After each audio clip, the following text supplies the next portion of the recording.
And now you lost to junk in room so jumbled, no door leads to out. So sit and mope, then kick the junk around. What for? That junk be junk like you and still stay junk in spite of all you fretty booting.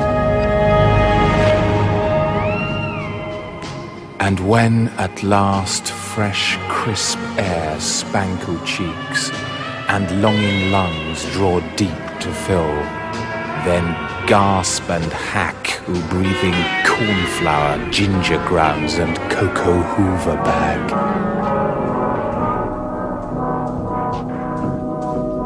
Then welcome.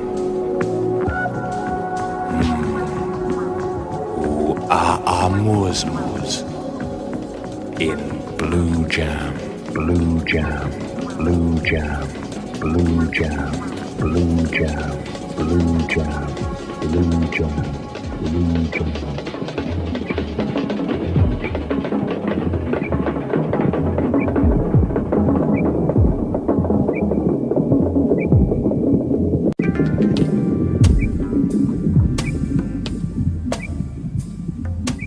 I'm Max Deakin.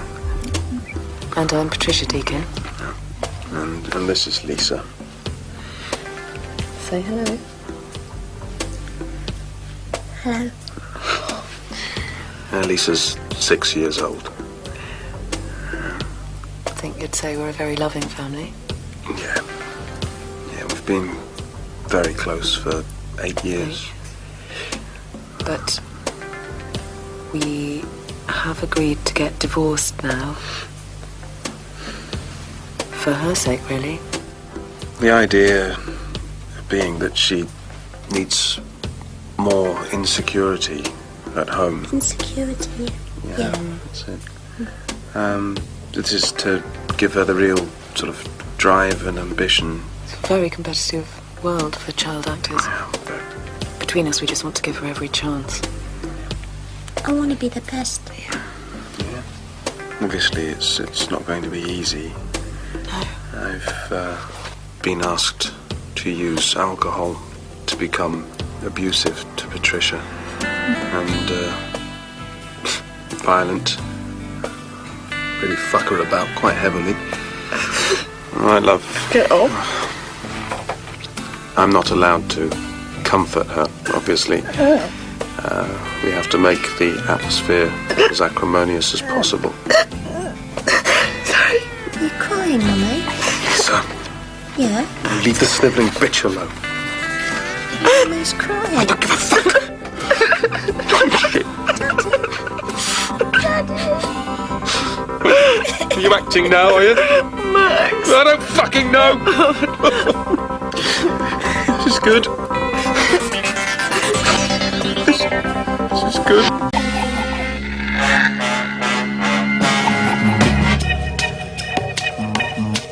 Here she comes, wheel on a trolley. Mary Ann Hobbs wheels on a trolley. Every corner of her great big head supported by a wooden buttress. And when she smiles, it looks like an exploding spig. All the children watch screaming from the bar. The air is full of bowling. Please cover her up with a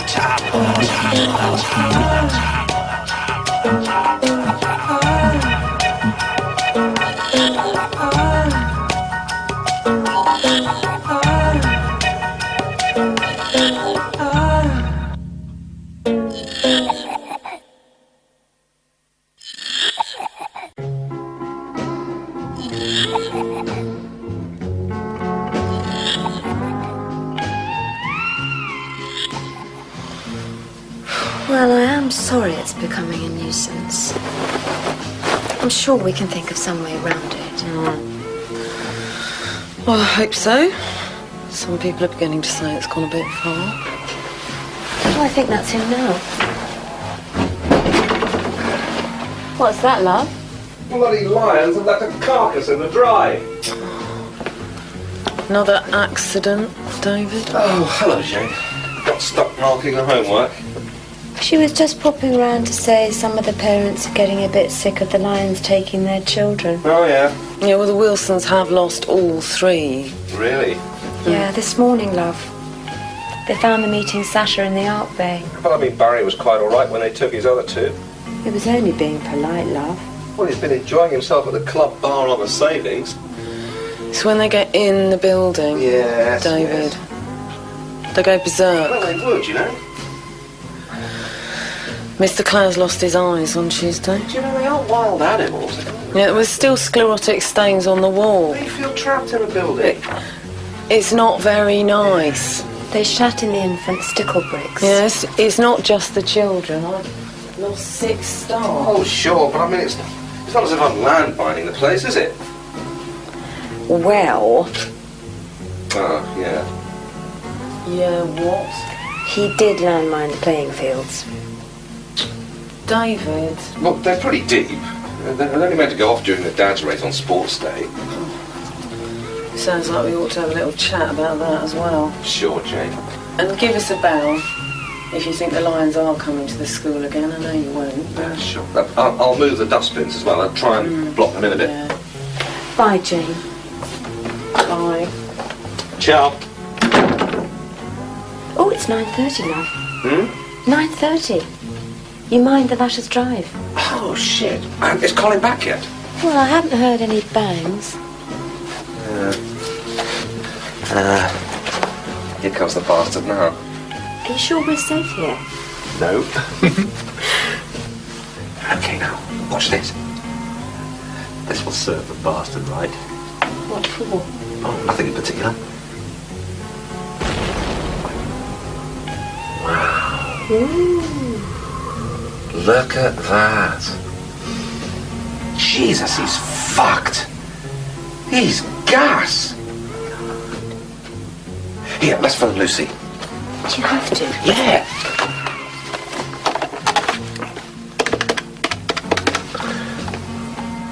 Lucy?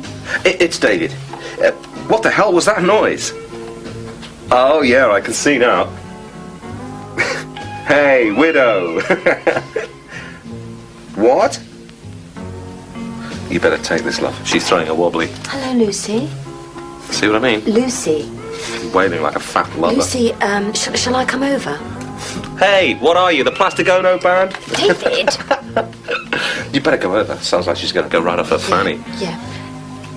Listen, Lucy, Auntie Judy's coming over. Call me in half an hour. Don't want to be there all night. Yeah, sure. Oh, well, mind the drive, love. It's covered in dung. Thanks, love. Bye. The lines are out the front again, love. Bloody hell. Must have got through the stream. Yeah. Looks like they got Jane when she left. Really? Yeah. I think that's her head. Oh, they've gone for me, love.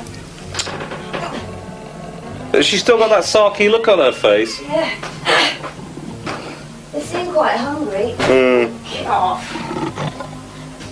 Hey! You won't believe this. What? They started with my belly. It's usually the throat. Yeah. Now they've gone for the neck. You probably just gave them the idea. Yeah. Hey, Judy, are you supposed to be cooking for the Zickleys tomorrow? Yeah. Oh, what the bloody hell am I going to do if you're just a pile of bones? There's some stuff in the freezer. Yeah, but I won't be here in time. Yeah. Even if I defrost it tonight. Judes? Judes? I mean, I said I wouldn't be able to leave work until about 6:30. I won't have a chance to do any preparation. Oh dear, look at you.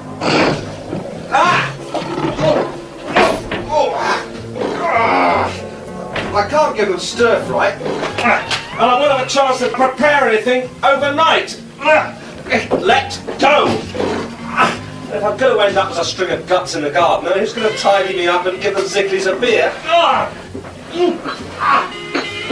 Jesus, this is bad planning. Wait, come back with that. How the fuck am I going to play football without that? Jesus, you guys.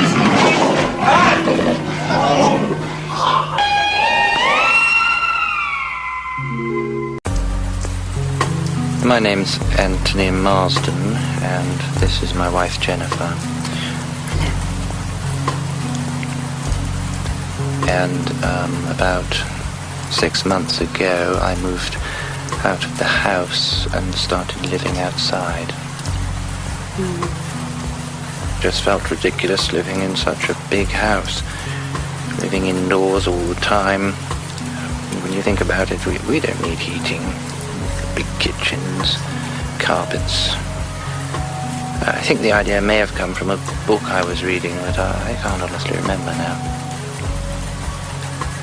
I'd sleep anywhere, really, sometimes under a hedge on the estate, on one of the benches in the garden.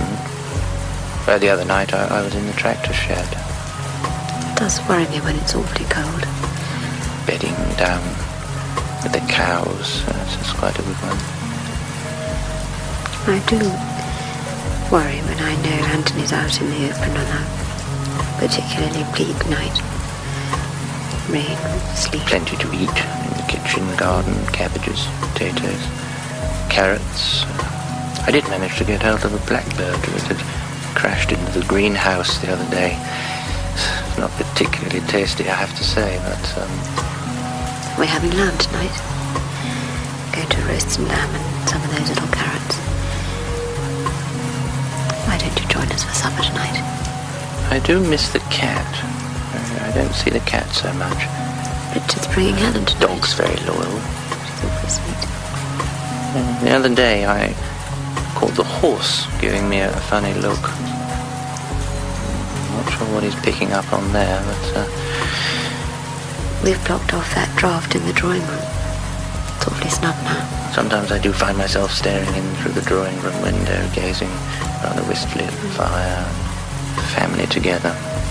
You do cut a pretty sorry sight out there, really. On days like today, you find yourself thinking, all I'd have to do is just walk back in through the front door and I'd be warm. But I don't allow myself to think like that. One has to protect oneself from what one has to admit is an extremely persuasive argument. Why didn't you come in tonight, darling? It's just difficult living in the face of such a glaring contradiction. Just for an hour or so. The only mitigating factor is that almost certainly I will live a few years less. I can imagine being picked off by a sharp frost in the winter. I'm afraid that's probably true. So at least I won't have to live with that contradiction quite so long. I suppose you could say that if I was to go back indoors, then I wouldn't have to live with that contradiction anyway. That doesn't bear thinking about, really. It's not something that... I never lock up at night, you know. It's useful to dwell on.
Okay, Jerry, you got me loud and clear? Yes.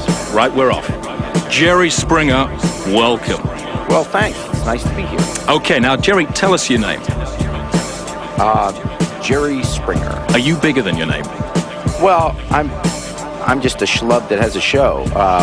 wait a minute, hang on, you do present perhaps the best talk TV show in the world, certainly one of the most successful in the States. In fact, I gather it's just gone to #1. Yeah, it's now #1. But yeah, it's doing really good now. But, you know, because it's hot and it's kind of new and it's incredibly outrageous, so people are taking notice. So is it going to get more outrageous? Well, I think it's impossible to be. I mean, outrageous is outrageous. There aren't degrees of it. Somebody said outrageous is as outrageous does, and when it does, it doesn't when it gets to the end. Yeah, well, yeah. So when you go on your show, yes, one of the things I've noticed is that you are moving from side to side. Right. Now, that is one of the elements of genius. Why did you choose to do that? Yeah, I just keep walking around and watching what's going on. I try not to be the focal point of the show. A lot of people just come forward into the camera. Yes. Is the lateral movement something to do with the modesty or what? I guess I never thought of it in those psychological terms, but I mean, was that your idea? Well, I guess. No one ever told me. I just kind of walk around. Is that sort of a pendulum thing? What's going on? Right. I like to be back with the audience. I don't want to be on the stage. Right. Yeah, we don't really know who you are. Right. It's kind of like, wait a minute, is that guy standing up? I know, he's the guy with the mic. That's exactly right. One of the things that these idiots over here don't do is a decent warm-up act. You do one, don't you? Yeah, I go out there just to, you know, warm up the audience, tell some silly jokes. And to warm them up, I guess. Yeah. Now, is part of that to warm them up? Well, there's not. So what sort of things do you say to them? I just, you know, I go in there and I tell them that, you know, we were out in L.A. recently and taping a show, and for 2 hours this gorgeous woman was banging on my hotel door. Well, finally I let her out. Right, now they're all thinking that she's on the outside. Yes. You know, because the woman was on the wrong side of the door. There you go. Okay. Now, I want to look at the meat and spunk of the show, which is the guests, right? Yes, now, that's it. I wonder which sort of stories you would and wouldn't do. I mean, at the moment, you're quite prepared to do anything to be outrageous. We won't do anything that's normal. So would you do I fell in love with a guy who shot my husband? Yes. Okay. That's outrageous, don't you agree? It's terrible. Would you do I fell in love with a guy who was shooting me?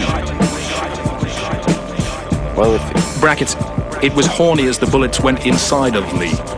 It was horny as the bullet. Who was horny? The woman found it sexually attractive in some way. Yes? You've got it. Well, yes? It's outrageous. It's outrageous. As long as it's outrageous, it gets on. I fell in love with a guy who shot my kids.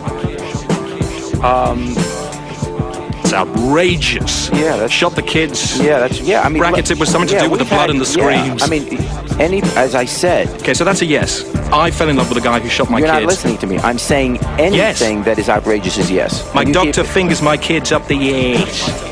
I said anything that is outrageous is on the show. Would you even have... keep giving me a list. Well, give me a list of something that's normal, and then I'll say, no, that doesn't belong on the show. My husband's a schizo, he keeps beating himself up about it. I don't know how many times I have to answer your question. You would say yes. Right.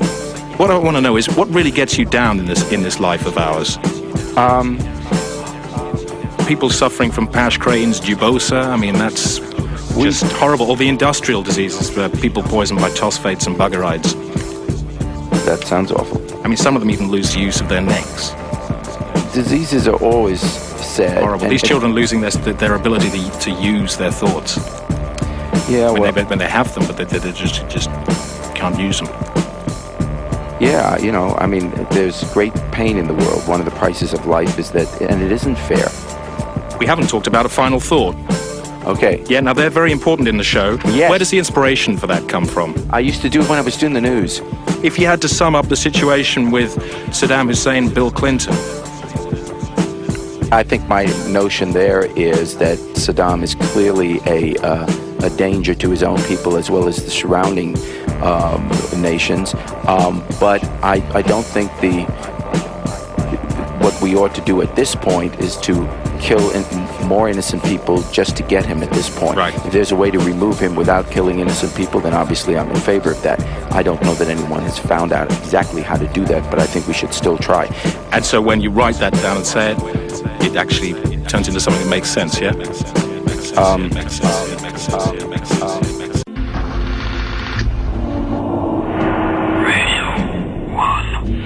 I can see Steve Lamech as a frail old man in a wheelchair, trying to shake hands with an elephant.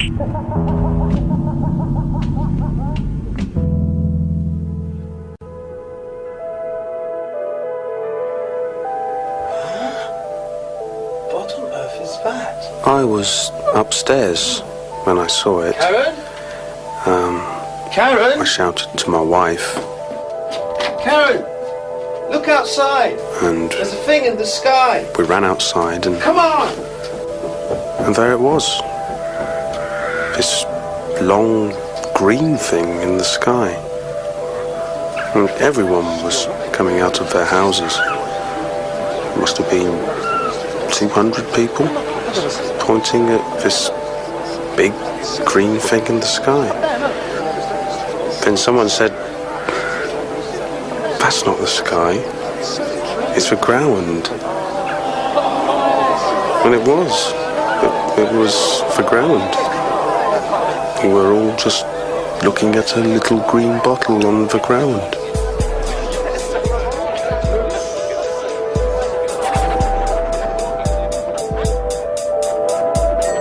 Surrounded by squealing sick children,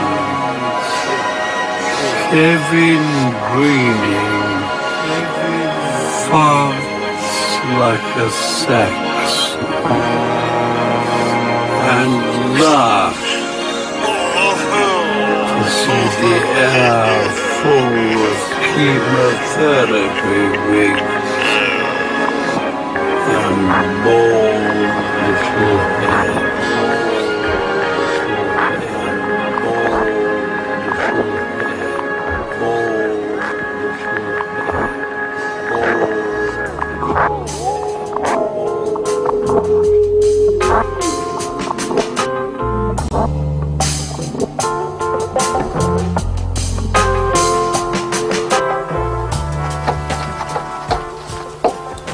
Come in.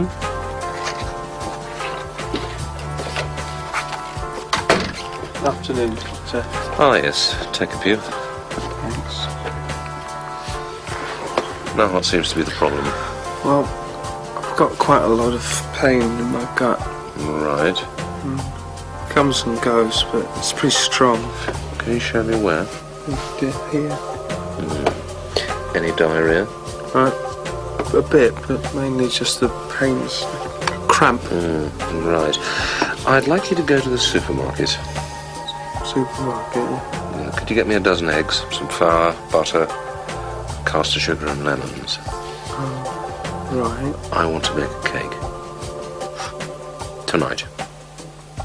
Do you need some money? Is this for me? No, it's for me.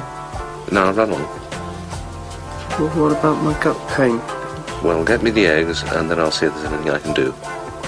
Well, it's quite a long way. Oh, it's only half an hour this time of day. I haven't really got half an hour. Well, I'm sure you will have if you think about it. Well, couldn't you just prescribe something? Like what? That kaolin stuff. Well, if you know what you want, you don't need me, do you? Well, I don't know exactly what I need. Well, in that case, I think you'd better pop along, don't you? Well, but I know enough to know that... Irritable bowel syndrome can be lethal if untreated. Yeah, but... Spastic colon? Well, is that what I've got? Bowel cancer? Bowel cancer? Well, do you think there's a chance? Make sure the eggs are free range. No, do you? Otherwise, I'm not going to be able to tell you. I may have seen something else as well.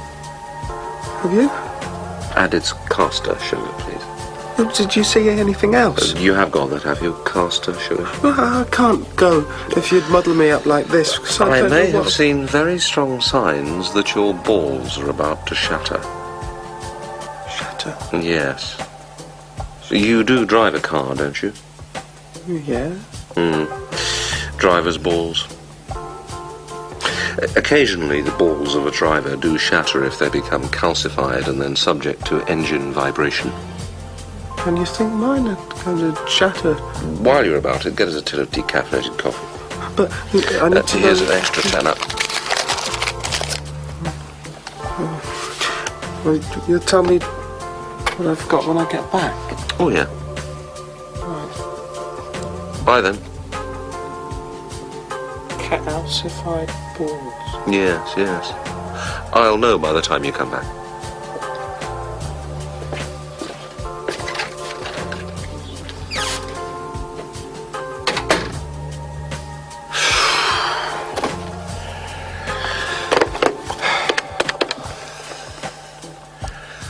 Alison, you got a moment? I've got a bit of a problem. Thanks.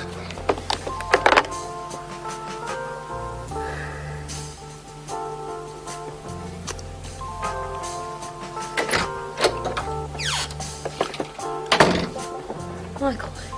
Hello, Alison. Problem? Yeah. I'm having a really bad morning. I can't work out anyone's symptoms.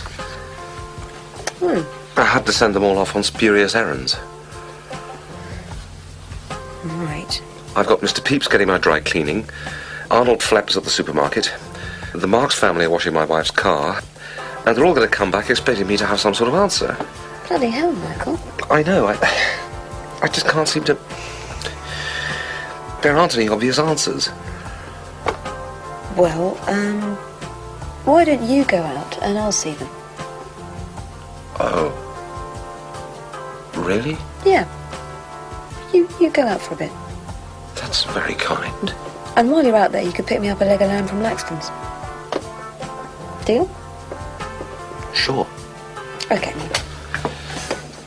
Thanks, Alison. Bye, Michael. Bye-bye.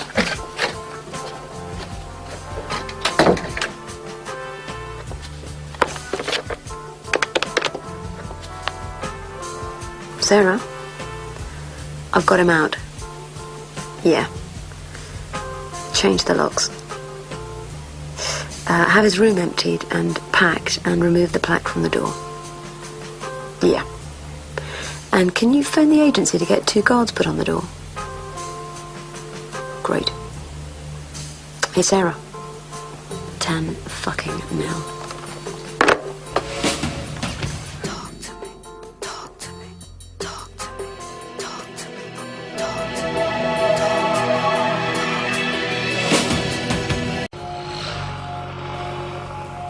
I'm Marcus Booge. This is my wife, Linda. Hello. And, They're difficult people to live next door to at the best of times. Stuck up. They are really, but this has really pushed it. We've been under a lot of stress, haven't we? I'm Raymond Dealey. And I'm Angela Jout. I don't really know what all this fuss and bother is about. And my name's Julian Bemper. I work for the Varsley Council, and currently I'm trying to resolve a dispute in Halliwell Drive over a giant. We've been looking after Paul, that's our giant, for some friends for a few months. And he's very easygoing, really. It's not just that he's big, he's also very scruffy. He wears big, baggy shorts made of the sort of like sacking material, isn't it? Yeah. And they're not even done up properly. And then he's got... It's like a tarpaulin, isn't it? It's just got a hole for his head. Keeps the rain off him. It's like a poncho. It's filthy. I mean, they have to work very hard to find any fault with him at all, to be honest. They don't groom him. That's another bugbear for me. They don't even keep him nice. I'm not saying he should wear a suit. I mean, nice. Special occasions, that would be one thing, but just talking about... A decent pair of trousers. Worst thing he does is dance around and whistle occasionally. There's no crime in that, is there? It's not like they've got a big dog in there, because he knows what he's doing. It's definitely... No, he runs amok, doesn't he? He's made gestures, hasn't he? He's twanged the clothesline a lot of times as well. He leans over and takes the pegs off. He's tampered with the fruit, hasn't he? Pear trees. Blacked off the fruit and squashed them. He does look over the fence, but... Not that interested, is he? Well, no, I mean, it's just another garden, isn't it? There's nothing special. Well, he might look in occasionally, but so what? You know, we're neighbours, the sort of thing that happens. They see us sunbathing in the nude, and we don't complain about that. Well, that's the snooping, isn't it? Yeah, that's terrible if you're trying to have a bath, or sometimes if I'm up in the bedroom, I can see him looking in. Steams the windows up, doesn't he? He licks the window as well. That's really disgusting. What frightens me is that sooner or later his tongue's going to come in. I wouldn't say that's the worst thing he does, though. He plays with himself, which I think is absolutely disgusting. And he looks at you like, when he's doing it, like he knows exactly what he's doing. He's got a laughy look. It's something slightly off-putting about it. He has seen Linda naked, but that doesn't bother him. And it's hardly as if he's a gossip, is it? I mean, he passes on little snippets of information, but it's harmless stuff, you know. It's not gossip, it's not malicious. He's like a kid. Yeah, he's just like a little kid. And to be honest, you can't really talk that well. No. Anyway. I'm outside the Dealey's house, and I've come here for a meeting with the Booges. Now, I'm quite confident that a compromise can be reached about the giant, perhaps using bylaws. We're looking into classifying it as a building. A building? Yeah. It's pretty tall, isn't it? 25 foot tall. 25. Marcus measured it. Right. The odd light. Yeah, well, that doesn't make him a bloody building, does it? It does. Well, technically, it could do. How long does it stand still for? For 5 hours? 5 hours at least, yeah. What on earth are you He talking stands still for up to 5 hours at a time. No, he does not. He skips and whistles most of the time, and you know it. Well, it feels like 5 hours when he's staring in through the window. Oh, come on, that is just a fantasy. And he snoops. He does all the time, snooping. Well, it's not as if you've got anything to hide anyway, is it? What do you mean by that? It means that you don't sleep together anymore. What? Where the hell did you get that from? Okay. If we can Paul told him. consider... I thought you said he didn't gossip. So what if I did? He said he'd seen Marcus whack himself off into the bog. I beg your pardon, he did no And such swirling thing. his paste in a laundry bag. Marcus? I bloody didn't. If anyone abuses his groin, it's that bloody great gog in your garden. Yeah, I've seen him do that. Yeah, well, he'd call it off your thick-armed husband. Yeah, stop him talking like That is an outrage. Okay, well... That's slander. That's basically... Stop this. Why are you getting so angry then? Because if anybody is obsessed, it's you. No, we're not. You are obsessed with our private I'll life. just put him down. I beg your pardon. Put him down. I can't believe you just said He's a that. vermin. He is. That's a vermin issue. We'll have a look at that. I'll just have him destroyed. He's got emotions. I'm not going to sit here and talk to you. You're talking about murder. It's not murder. It can't be murder. If he's a vermin, it's not murder. He's not vermin. He's a man who gets turned on by cold porcelain and the smell of tar. Will you stop that topic of conversation? Exactly. Shut up. Just get out of my house. I'm not going to sit here and talk to you. Don't look at me like that. I can't. Yeah. Don't you dare, spunky little... I found the meeting quite depressing, actually. The only other case I know of is one that occurred in Suffolk, where about 20 of the neighbours got together, got the giant very drunk, and then just kicked it to death. You are filth. No, you're filth. Get out. Perhaps we could still look at the building angle.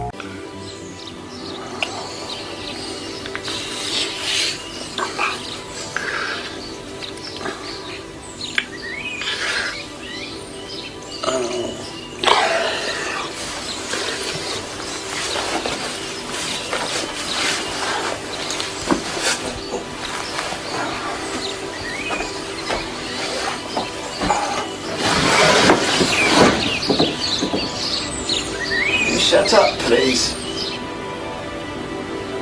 Thank you.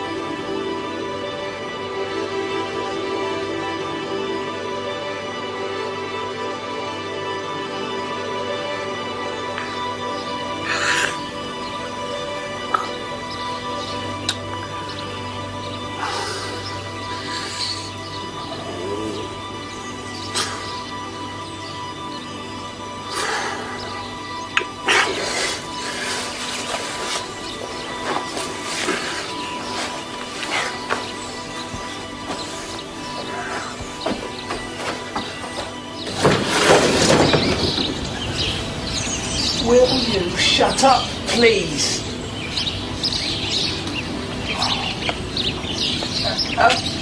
Excuse me. Yeah? Are these your birds? No. They won't shut up. Really? Oi, you lot, will you shut up? Thanks. No problem.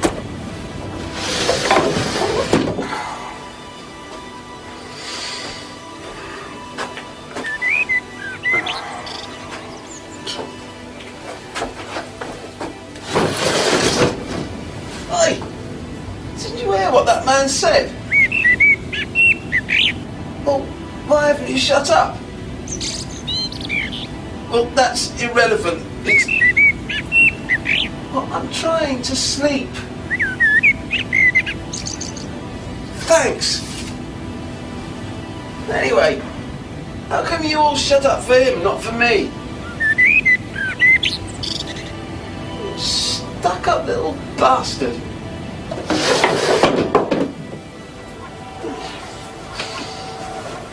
What do these think they are? When up Escaloo be down Escaloo, and down be further down and going downer. When boozed so long on melancholy, who face sag floppy bag, that shook sends granny wattle slap nabes.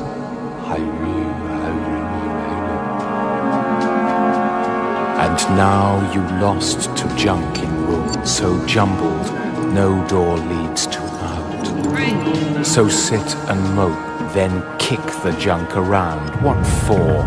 That junk be junk like you and still stay junk in spite of all you fretty booting.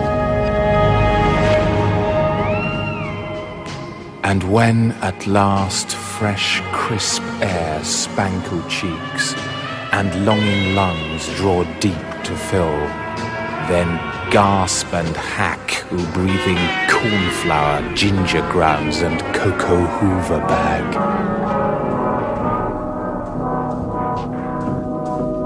Then welcome.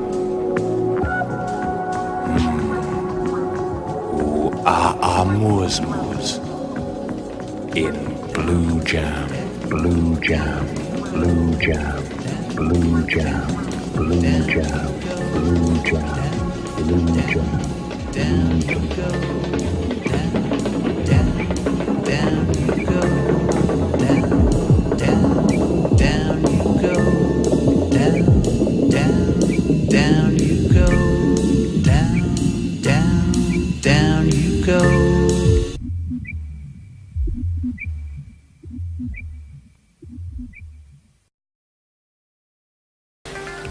Say hello. Hello. Lisa's 6 years old. I think you'd say we're a very loving family. Yeah. Yeah, we've been very close for 8 years. But we have agreed to get divorced now. For her sake, really. The idea being that she needs more insecurity at home. Insecurity. Yeah, that's it. This is to give her the real sort of drive and ambition. It's a very competitive world for child actors. Between us, we just want to give her every chance. I want to be the best. Yeah. Obviously, it's not going to be easy. No. I've been asked to use alcohol to become abusive to Patricia and violent. Really fuck her about quite heavily. I love. Get off. I'm not allowed to comfort her, obviously. We have to make the atmosphere as acrimonious as possible. Sorry. Are you crying, Mummy? Lisa. Yeah? Leave the snivelling bitch alone. Mummy's crying. I don't give a fuck. Shit. Daddy. Are you acting now, are you? Max? I don't fucking know. This is good. This is good.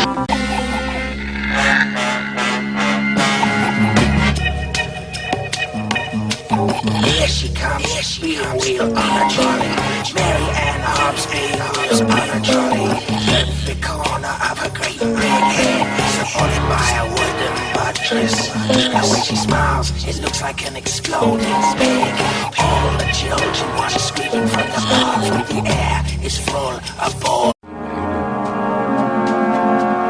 And now you lost to junk in room so jumbled, no door leads to without. So sit and mope, then kick the junk around. What for?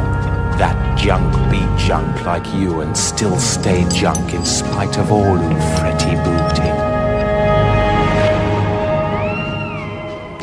And when at last fresh crisp air spankle cheeks and longing lungs draw deep to fill, then gasp and hack who breathing cornflower, ginger grounds and cocoa hoover bag.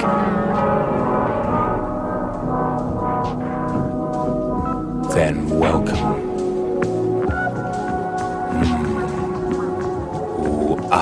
Moors in blue jam, blue jam, blue jam, blue jam, blue jam, blue jam, blue jam, blue jam.